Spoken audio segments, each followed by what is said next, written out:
지난주에 본 것이 뭐냐면 유대인들에게 임할 하나님의 진노를 우리가 살펴보았는데, 이어서 오늘 볼 로마서 2장은 그 당시 누구보다도 잘 믿는다고 하는 유대인들에게 임할 진노, 지난주에는 이방인들에게 임할 진노였다면 오늘은 유대인들에게 임할 진노, 다시 말하면 하나님을 믿는다는 사람들에게 임할 진노에 대해서 오늘 사도 바울은 말합니다. 1절을 먼저 읽어보겠습니다. 시작. 그러므로 남을 판단하는 사람아, 남을 판단하는 것으로 내가 너를 정죄함이니 판단하는 내가 같은 일을 행함이니라.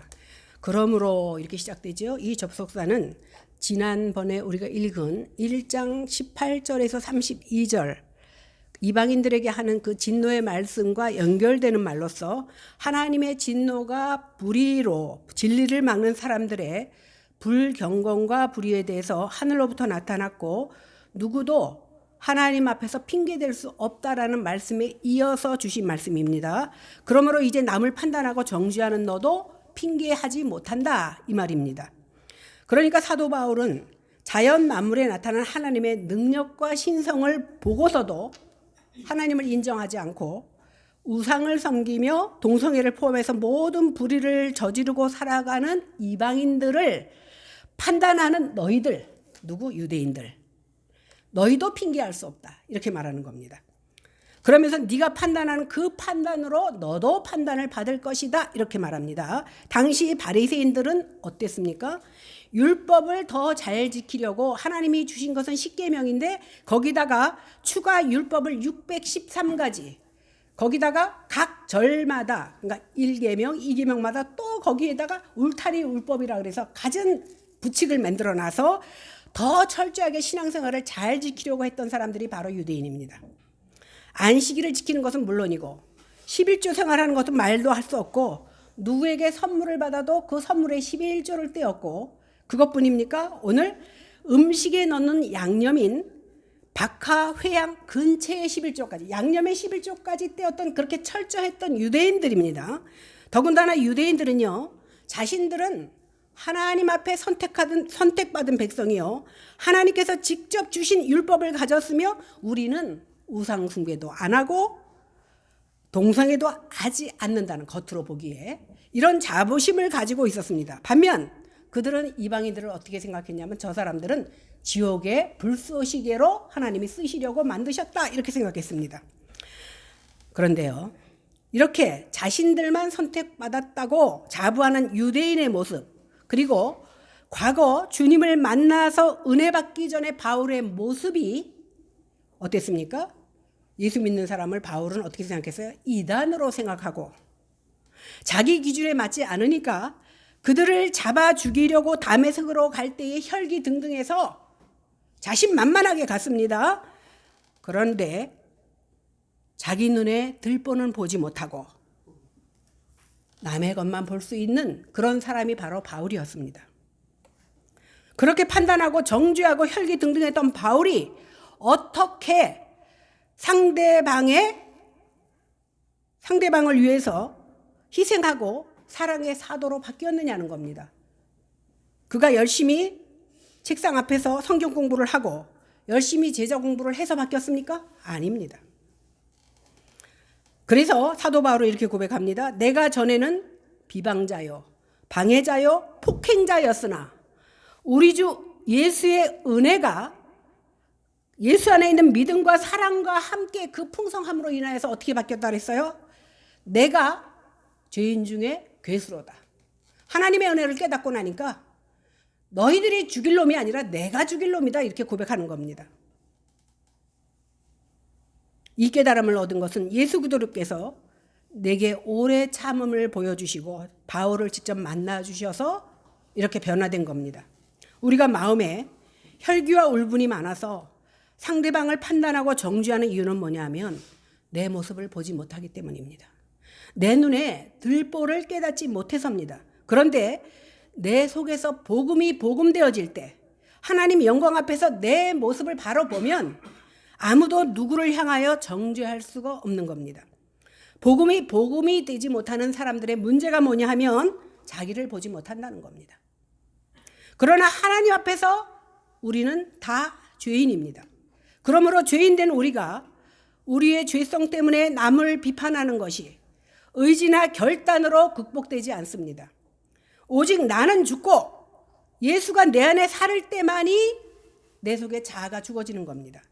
예수 십자가의 복음만이 우리를 치료할 수 있습니다. 우리가 복음이라는 백신을 맞아야만 더 이상 남을 대하여 심판자 노릇을 하지 않게 되는 겁니다. 모든 죄가 다 두렵지만은요, 방탕하는 죄만 죄가 아닙니다. 그 방탕하는 사람을 정죄하고 판단하는 정죄에 대한 더 무섭다는 사실을 기억하시기 바랍니다. 그러면 남을 판단하는 사람이 핑계하지 못하는 이유가 무엇인지 보겠습니다. 오늘 성경이 뭐라고 얘기합니까? 남을 판단하는 자가 남을 판단하는 그것을 자기도 그렇게 행한다는 거예요. 다시 말해서 저 사람만 죄인이 아니라 너도 죄인이다 이렇게 말하는 겁니다. 사무엘하 12장 1절에서 7절에 보면 다윗이 어떻게 했습니까? 자기의 부하 우리아의 아내를 보고 반해서 간음합니다. 그리고 그 간음한 것을 은폐하려고 어떻게 합니까? 그 남편을 아주 적진에 보내서 죽게 만듭니다. 1년쯤 지났을 때요, 다윗에게 보냄받은 나단 선지자가 한 이야기를 들려줍니다. 어느 성읍에요, 수많은 양과 소를 가진 부자가 있었는데 그 이웃에 작은 암양 새끼 한 마리를 자식처럼 키우고 있는 가난한 농부가 있었대요. 그런데 이 부자가 자기에게 온 손님을 대접하려고 자기는 수많은 양과 소가 있는데 그 못 사는 사람 어린 양을 갖다가 삶아서 손님을 대접했대. 이 말을 나단이 얘기해 줍니다. 그러니까 다윗이 이런 죽일 놈이 다 있나? 그놈은 죽여야 마땅하고 그 양을 훔쳐온 것에 4배를 갚아야 된다 이렇게 말해요. 그랬더니 나단 선지자가 뭐라 그럽니까? 그것이 바로 당신입니다. 마땅히 죽을 사람이 바로 당신입니다. 당신이 그 사람이라.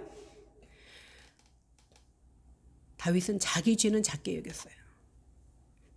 자기의 충성스러운 부하를 자기 죄를 은폐하려고 죽였습니다. 그는 옳고 그의 판단은 틀리지 않았어요. 그죠? 나단이 한 얘기를 듣고 그 죽일 놈 4배를 갚아야 되겠네. 그 판단은 옳았습니다. 그러나 자기를 향한 판단은 옳지 않았다라는 겁니다. 덮어버렸습니다. 나는 너와 다르다. 물론 이 말을 들은 다윗이 온 베개가 젖도록 회개해서 성군이 되었던 것은 맞습니다. 그런데 이렇게 다른 사람을 판단하는 자는 다른 사람을 판단하는 그 행위 속에서 그리고 그렇게 판단하는 행위로 말미암아 자기 자신이 정죄를 받고 있다는 사실을 알아야 됩니다. 그의 판단의 행위가 자기 자신을 정죄하는 행위가 된다라는 사실입니다. 왜냐하면 그 자신도 똑같은 죄인이기 때문입니다. 하나님께서는 사람의 행위를 판단하십니다. 그러므로 이 세상의 악인이든지 그를 판단하는 자든지 아니면 그를 신문하고 벌하는 재판관이라 할지라도 하나님은 공의로운 심판대로 모든 사람을 저울질한다라는 사실입니다. 그래서 아무도 하나님의 심판에서 벗어날 자가 없습니다. 인간은 누구든지 자기 약점에 대해서는 둔감하고 상대방의 약점에 대해서는 아주 민감합니다. 자기 안에 복음이 죽어있는 자일수록 자신에 대해서는 관대하고 남에 대해서는 한없이 비판적입니다. 물론 남을 판단하지 말라고 그러니까 죄를 덮어버리는 것, 그것이 은혜도 아니고 하나님의 뜻도 아닙니다. 하나님은 죄를 짓지 않게 하려는 것이 하나님의 뜻입니다. 그래서 죄 문제는 철저히 해결해야 되지만 어떤 사람의 죄를 다룰 때에 나는 옳은데 너는 잘못됐어, 이런 태도를 가지면 그것이 더 큰 죄가 된다라는, 죄를 지은 사람마다 그것이 더 큰 죄가 된다라는 것을 잊지 말아야 됩니다. 예수님께서도요, 마태복음 7장 3절에 보니까 어찌하여 형제의 눈 속에 있는 티는 보고 내 눈 속에 있는 들보는 깨닫지 못하느냐 이렇게 하시면서 먼저 내 눈 속에 있는 들보를 빼어라, 그 다음에 형제의 눈에 있는 티를 뽑아라 이렇게 말씀하십니다.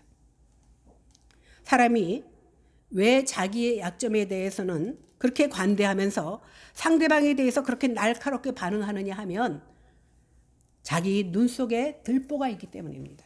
이 들보가 앞을 가리다 보니까 자기가 자기를 보지 못하고 사물을 왜곡되게 보게 되니까 그 샛눈을 뜨고 남의 것은 잘 봐. 그런데 자기 자신은 예리하고 통찰 있게 바라보지 못합니다. 그러니까 남은 지적할 수 있으면서도 진작 자기에 대해서는 잘 모르니까 판단하고 비판하고 정죄하시는 겁니다. 자기 죄를 모르는 것, 자기의 들보를 보지 못하는 것이 바로 큰 죄입니다. 그렇다면 내 눈의 들보를 어떻게 빼야 되느냐는 겁니다. 내 힘으로, 내 자력으로는 뺄 수 없습니다.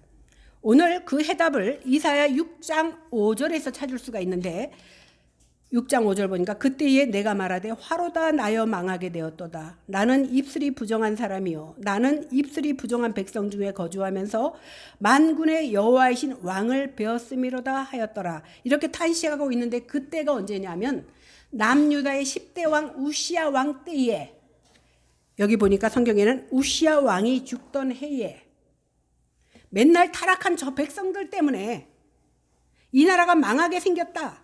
맨날 부정부패하고 사기치고 죄만 짓는 저 인간들 때문에 나라가 망했다고 이사야는 기도했습니다. 그런데 하나님의 거룩한 영광이 임했습니다. 그것을 목도하고 이사야의 눈에서 들보가 빠졌습니다. 아까 예수님을 만난 다윗에게서 들보가 빠진 것처럼 오늘 이사야가 거룩한 하나님의 영광을 보자 들보가 빠졌어. 자기 힘으로 뺀 게 아니라 빠졌습니다. 그러자 뭐라고 고백합니다? 화로다 나여 망하게 되었도다. 망할 것은 바로 나라는 사실을 깨달은 겁니다. 우리도 마찬가지입니다. 지적해서 바뀝니까? 아닙니다. 지적해서 자녀가 바뀌고 남편이 바뀌고 아내가 바뀐다면 문제 있는 가정이 어디 있습니까? 문제는 내 눈에 들보만 빼면 됩니다. 내 눈에 들보가 빠지면 궁휼한 마음으로 상대를 볼 수 있기 때문에 생각의 판도가 달라집니다. 그래서 만약에 상대가 바뀌기를 바라기보다 내가 먼저 바뀌면 가정이 바뀌고 교회가 바뀌고 사회가 바뀌는 겁니다. 사실 상대방이요 10년 전이나 20년 전이나 지금이나 똑같아. 별로 달라진 것이 없습니다. 문제는 내가 달라지지 않은 것이 문제입니다. 그래서 우리 모두는 하나님의 영광 앞에서 자신의 모습을 보는 은혜가 있어야 됩니다. 그러기 위해서는 먼저 하나님과 나와의 아주 은밀한 교제가 있지 않고서는 자신의 문제를 해결할 수가 없습니다. 이렇게 자력으로 뺄 수 없는 들보, 예수 그리스도의 복음의 능력으로 빠지는 줄 믿으시기 바랍니다. 이것을 경험하는 것이 바로 신앙생활입니다. 여러분, 신앙생활은요, 내가 하루에 몇 시간을 기도하고 몇 시간을 성경 읽었느냐가 문제가 아닙니다. 하지 말라는 게 아닙니다. 그것으로 증명되는 게 아닙니다. 만약에 이런 것들이 건강한 신앙생활을 증명하는 것이라면, 물론 경건은 훈련되어야 됩니다. 그래서 매일 기도하고 매일 말씀을 보아야 되는 건 맞습니다. 그런데 이것이 그 표대는 아니라는 겁니다. 만약에 이것이 건강한 신앙생활의 표대라면 바리새인과 이 시대의 목사님들이 어쩔 수 없이 성경을 봐야 되니까 제일 건강한 신앙생활을 하는 사람이라고 판단할 수밖에 없습니다. 그런데 예수님께서는 뭐라 그랬습니까? 가장 병든 자, 악하고 회칠한 무덤 같은 자, 독사의 새끼들이라고 말한 사람이 누굽니까? 바리새인들입니다. 종교적인 지도자들을 향하여 예수님께서는 지적하셨습니다. 그러므로 성경에서 말하는 건강한 신앙생활은 뭐냐면요, 잠시도 하나님의 눈에서 다윗의 고백과 같이 벗어나지 않는 사람이 건강한 신앙인입니다. 그래서 우리는 보여지는 것보다 보여지지 않는 것. 어떤 사람이 나를 감시하지 않을지라도 하나님의 시선이 나를 보고 있다는 사실을 아는 사람은 순간순간 하나님의 시선이 무서워서 두려움으로 살아갈 수밖에 없습니다. 그래서 제가 그 사이트에 들어가면 코람데오, 하나님의 면전 앞에서 한순간 한순간 살아갈 때에 사람을 의식하며 사는 것이 아닙니다. 하나님의 면전 앞에서 살아가야 되는 겁니다. 하나님을 두려워하는 마음으로. 2절과 3절을 보겠습니다. 시작. 이런 일을 행하는 자에게 하나님의 심판이, 이런 일을 행하는 자를 판단하고도 같은 일을 행하는 사람아 내가 하나님의 심판을 피할 줄로 생각하느냐. 이 말씀은 1절의 논리적 근거를 제시해 주기 위해서 해주신 말씀입니다. 다시 말하면 남을 판단하는 사람이 핑계할 수 없고 정죄를 받는 것은 하나님의 판단은 진리이기 때문이라는 겁니다. 하나님의 심판은 공의롭게 실제 사실들의 근거에서 이루어집니다. 그러니까 우리는 내 마음을 숨기고 이 사람하고 나하고 친한 것처럼 달콤하게 얘기할 수 있어. 그런데 하나님은 너 그거 아니잖아 아신다는 거예요. 그래서 하나님의 판단은 올바르고 진리대로 판단하신다는 사실입니다. 하나님의 심판은 공의롭게 실제 사건과 내 마음속까지 꿰뚫어 보시면서 판단하는 근거를 만드신다라는 사실입니다. 때문에 악을 행하는 사람들은 이방인이 됐던 유대인이 됐던 어느 누구도 하나님의 공의로운 심판에서 자유로울 사람이 없다라는 사실입니다. 그런데 바울이 여기서 문제 삼는 것은 뭐냐면 자신은 악을 행하면서도 다른 사람들을 판단하는 자리에 서려는 사람들에 대한 얘기입니다. 유대인들이 이방인들을 판단할 때 중요한 표준이 되는 것이 율법입니다. 그들은 율법을 자랑하고 그 속에 계시된 하나님의 뜻을 안다고 자부했습니다. 그들은 그런데 율법을 다 지키면서 살 인생이 없습니다. 인생은 율법은요, 율법으로 구원을 받으려면 율법이 말하는 100%를 다 지켜야 돼요. 온전히 지켜야 구원받습니다. 그러나 그 율법을 온전히 지킬 인생은 하나도 없습니다. 그래서 복음이 필요했던 겁니다. 믿음이 필요했던 겁니다. 이렇게 나는 무엇도 지켰고 가난한 자도 도왔고 그렇잖아? 그러면서 우리를 변론합니다. 그러면서 우리가 뭐라고 얘기해요? 우리는 이방인과 다르다. 우리들은 이방인보다 낫다 이렇게 생각합니다. 그러니 남을 판단하고 정죄하는 겁니다. 그러므로 남을 판단하고 자기도 같은 일을 행하는 사람아 내가 하나님의 심판을 피할 줄 아느냐 이렇게 말씀하고 있는 겁니다. 4절 보겠습니다. 시작. 혹 내가 하나님의 인자심이 너를 인도하여 회개하게 하심을 알지 못하여 그의 인자하심과 용납하심과 길이 참으심이 풍성함을 멸시하느냐. 유대인들을 포함해서 모든 인생들은요, 하나님의 인자하심을 이용해서 오히려 자기 의를 자랑할 뿐 아니라 하나님의 오래 참으심을 자기 안전을 보장하는 수단으로 여깁니다. 더 나아가 인생들은요, 악한 일을 했어. 벌 안 받았잖아. 그러면 악한 거 아닌가 보다. 이렇게 악을 행하면서도 담대해집니다. 금방 벌 안 받으니까. 이것이 하나님을 멸시하는 행위입니다. 다시 말해서 유대인들은 자신들의 잘못을 해도 금방 하나님이 심판하지 않으니까 별거 아니구나 이렇게 생각하고 하나님의 인자하심과 용납하심과 길이 참으심을 이용해 먹는다는 겁니다. 하나님의 속성인 인자하심과 용납하심과 길이 참으심의 풍성함은 왜 그러십니까? 길이 참으시고 회개로 인도하시기를 원하셔서 길이 참으시고 용납하시는 것이지 네가 죄를 지었는데 그게 죄가 아니기 때문에 용납하시는 것이 아니라는 겁니다. 그러니까 하나님의 참으심은요, 우리가 죄를 지어도 괜찮다는 구실로 주신 것이 아니라는 거예요. 5절 보겠습니다. 시작. 다만 내 고집과 회개하지 따라 진노의 날 곧 하나님의 의로우신 심판이 나타나는 그날에 임할 진노를 내게 쌓는도다. 바울은 하나님의 인자하심을 회개의 기회로 삼지 않고 죄악을 고집하는 자들의 운명이 어떻게 되는지에 대해서 설명합니다. 유대인들이 하나님의 인자하심을 회개의 기회로 삼지 않고 여전히 죄악 가운데 살아간다면 하나님의 의로운 심판이 그들에게 나타날 일은 자명합니다. 이런 사람들의 특징은요, 첫째, 남을 판단하는 것이고 두 번째는 고집스럽게 회개하지 않는 겁니다.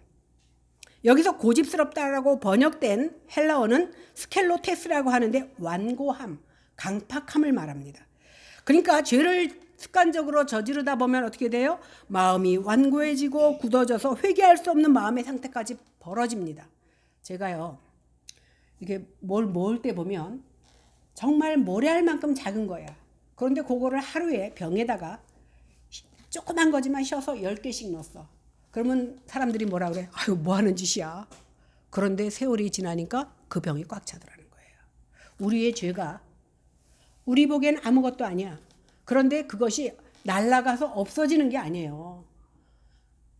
우리가 하나님의 심판대 앞에 섰을 때 어이고 내가 잊어버린 것까지도 다 차곡차곡 쌓여서 진노의 날에 심판을 받는다라는 사실이에요.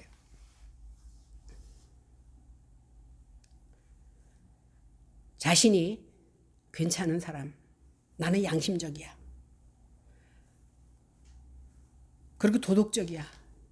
나는 신앙인답게 살아가고 있어. 이렇게 생각하고 살아가겠지만 그래서 나는 너하고 달라. 나는 믿는 사람이야. 그런데 성경은 말합니다. 너도 그들과 똑같이 하나님의 진노를 쌓아가고 있는 사람이다. 그래서 사도 바울이 진짜가 말하고 싶어 하는 것은 뭐냐면 하나님은 사람을 차별하지 않으시고 그의 판단은 공정해서 의롭다라는 겁니다. 6절 한번 보겠습니다. 시작. 하나님께서 각 사람대로 그 행한 대로 보응하시되. 6절은요. 이신칭이라는 말씀과 비교해서 볼 때 논란이 많은 말씀 중에 하나입니다. 그런데 잘 이해해야 돼요. 하나님께서 각 사람이 행한 그대로 보응하시는 것은 하나님의 정의로운 심판의 기초입니다. 이 말은요. 우리가 율법의 행위로 구원받는 것이 아니라 믿음으로 구원받는다는 말과 부딪히는 말씀같이 느끼지만 아닙니다. 왜 그러냐면 우리가 믿음으로 구원을 받지만 믿음이 있으면 그 행위가 열매로 나타난다라는 겁니다. 그러니까 우리가 어떤 선한 행위나 좋은 일을 해서 구원받는 것은 아니지만 내 속에 믿음이 있으면 그 믿음, 다시 말해서 하나님이 나에게 허락하신 그 은혜가 너무 감사해서 하나님의 뜻대로 살아가려는 것이 바로 열매로 나타난다는 겁니다. 그래서 이 행위는 믿음을 나타내는 표지요 증거가 된다라는 사실입니다. 하나님의 판단 기준은요. 그가 유대인이냐 이방인이냐, 그가 교회 다니는 사람이냐 다니지 않는 사람이냐, 행위대로 보응하시는 하나님의 심판의 기준이 굉장히 의롭고 공정하다라는 사실입니다. 믿음은 사람의 삶을 변화시키고 순종의 열매를 맺게 합니다. 그리고 내가 믿으면 삶의 방향과 목적이 달라집니다. 믿음은 보이지 않지만 순종이라는 보이는 행위로 나타납니다. 우리는 항상요. 좀 더 좋은 것, 좀 더 나은 것을 가지려고 합니다. 내가 영생을 얻었는데 이 세상에 썩어질 것들에 마음을 두고 있다라면 아직도 영생에 대한 은혜가 없는 겁니다. 그래서 순종이라는 보이지 않는 행위로 나타나는 것이 바로 우리의 신앙생활로 드러난다는 겁니다. 사과나무가 살아있는지 죽었는지 눈가림하려고 사과를 나무 가지 꼭지에다가 매달아 놓는다고 그게 살아있는 나무가 아니잖아요. 계절이 되면, 때가 되면 사과가 열리면 죽었다 그래도 아무도 그 사과나무를 죽었다고 판단하지 않는 것과 똑같습니다. 이제 사도 바울은요. 행위에 따른 보응에 대해서 7절에서 10절까지 말씀하시는데 7, 8절, 9, 10절 이렇게 짝을 이룹니다. 7, 8절을 보겠습니다. 시작. 참고 선을 행하여 영광과 존귀와 썩지 아니함을 구하는 자에게는 영생으로 하시고 오직 당을 지어 진리를 따르지 아니하고 불의를 따르는 자에게는 진노와 분노로 하시리라. 참고 선을 행하는 것은 참된 신자의 믿음이 만들어내는 열매입니다. 참고 선을 만들어내는 행위, 이것이 바로 믿는 자의 열매입니다. 신자가 추구하는 것은 영광과 존귀와 썩지 아니함입니다. 하나님이 자신을 드러내시는 영광, 하나님이 주시는 존귀, 하나님의 일체가 주는 영원히 쇠하지 않는 기쁨을 구하는 것입니다. 그런데요, 가짜 신앙도 드러나는 것이 있습니다. 숨길 수 없어서 드러나는 것, 그것이 뭐냐 하면 먼저 당을 짓는 행위입니다.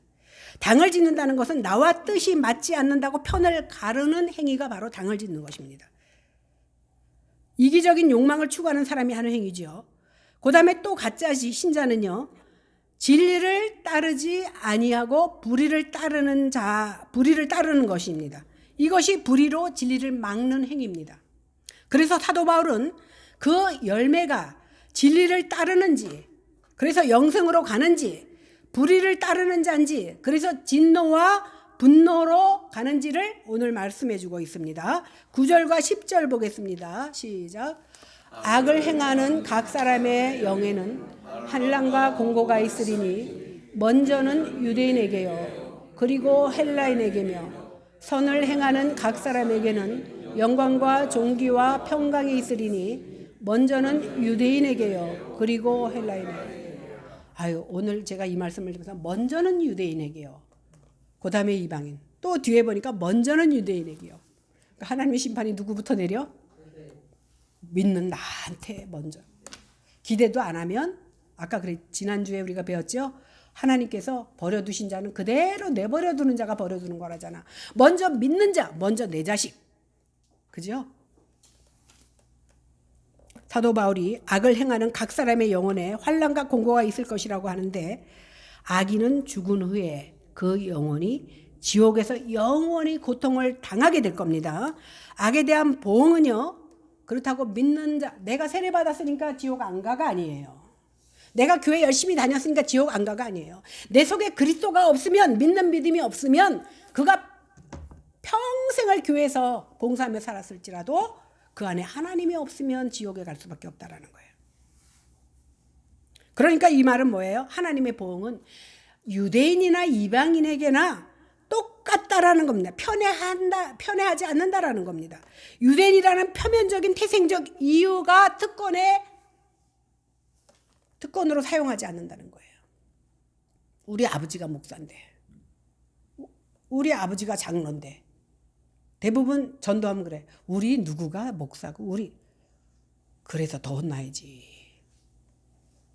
그렇다면 우리가 일생 동안 교회당 와서 예배 드린 것, 나 세례교인이야, 나 장로야, 집사야, 직분 가졌다는 것, 그것이 면죄부가 안 됩니다. 내게 허락하신 직분을 감당하지 못할 것 같으면 차라리 직분 안 받는 게 나아요. 뭐 하려고 액세서리 주렁주렁 달고 있으면서 무겁게. 하나님께서는 각 사람이 행한 그대로 갚으시지, 네가 목사기 때문에 남보다 죄를 졌어도 감해준다, 없어요.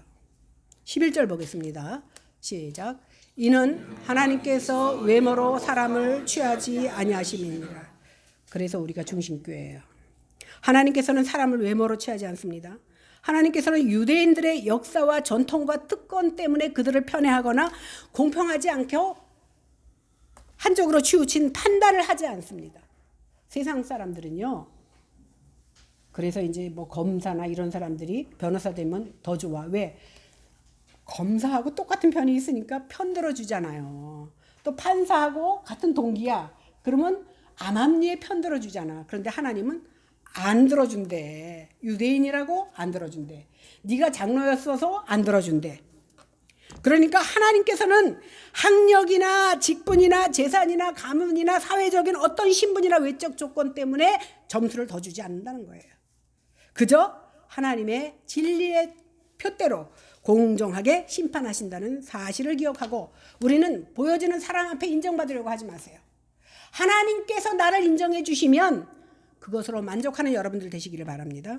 이 시간에 성령 하나님께서 우리에게 은혜 베푸셔서 우리가 공의로 심판하시는 하나님을 두려워해야 돼. 사람을 두려워하지 마십시오. 하나님을 두려워하시고 그런 믿음을 허락해달라고 기도하시기 바랍니다. 그래서 사람을 외모로 취하지 아니하시는 하나님 앞에서 예수 그리스도의 복음으로, 그 은혜 안에서 선을 행함으로 심판하거나 정죄하는 자가 되지 않게 하셔서 오직 하나님 앞에 칭찬받고 영생에 참여하는 복된 성도님들이 다 되시기를 주님의 이름으로 간절히 축원합니다.